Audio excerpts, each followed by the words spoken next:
નમસ્કાર મિત્રો, ખેડૂત વિકાસ યુટ્યુબ ચેનલમાં સ્વાગત છે। આ વિડીયોની અંદર આપણે વાત કરીશું ગુજરાતના ચોમાસા અંગે।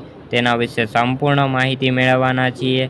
તે પહેલાં ચેનલ ઉપર નવા આવ્યા હોય તો ચેનલને ખાસ સબસ્ક્રાઈબ કરી લેજો અને વિડીયો પસંદ આવે તો લાઈક કરી દેજો। તો મિત્રો, આજે 8 તારીખના રોજ ગુજરાતના 8 જિલ્લાઓમાં વરસાદની આગાહી કરવામાં આવી છે।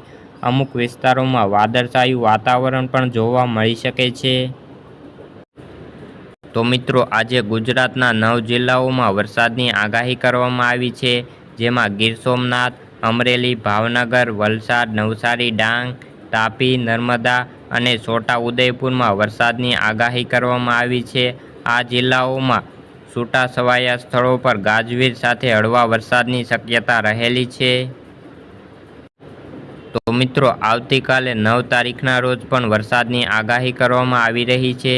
દક્ષિણ ગુજરાતના દાહોદ, પંચમહાલ, છોટાઉદેપુર, વડોદરા, ભરૂચ, નર્મદા, સુરત, તાપી, વલસાડ, ડાંગ અને અમુક સ્થળોએ ગાજવીજ સાથે મધ્યમ વરસાદની શક્યતા છે।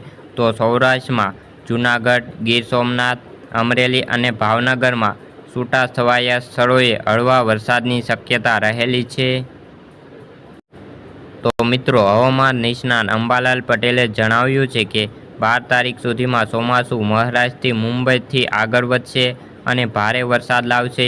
ચોમાસું દક્ષિણ ગુજરાત અને દક્ષિણ સૌરાષ્ટ્રના ભાગોમાં અને મધ્ય ગુજરાતના ભાગોમાં પહોંચશે। અરબ સાગરમાં એક હવાનું લો પ્રેશર ઊભું થઈ રહ્યું છે, જેના કારણે 15 તારીખ સુધીમાં દક્ષિણ અને મધ્ય અને ઉત્તર ગુજરાતના કેટલાક ભાગોમાં વાવણી લાયક વરસાદ થવાની શક્યતા અંબાલાલ પટેલે કરવામાં આવી છે। તો મિત્રો, આ હતા ચોમાસા અંગેના ન્યૂઝ। જો તમને વિડીયો પસંદ આવ્યો હોય તો વિડીયોને લાઇક કરી દેજો અને તમારા અન્ય મિત્રોને આ વિડીયો શેર કરી દેજો, જેથી કરીને તેમને પણ આ માહિતી જાણવા મળે। તો મિત્રો, આજના વિડીયોમાં બસ આટલું જ। જય જવાન, જય કિસાન।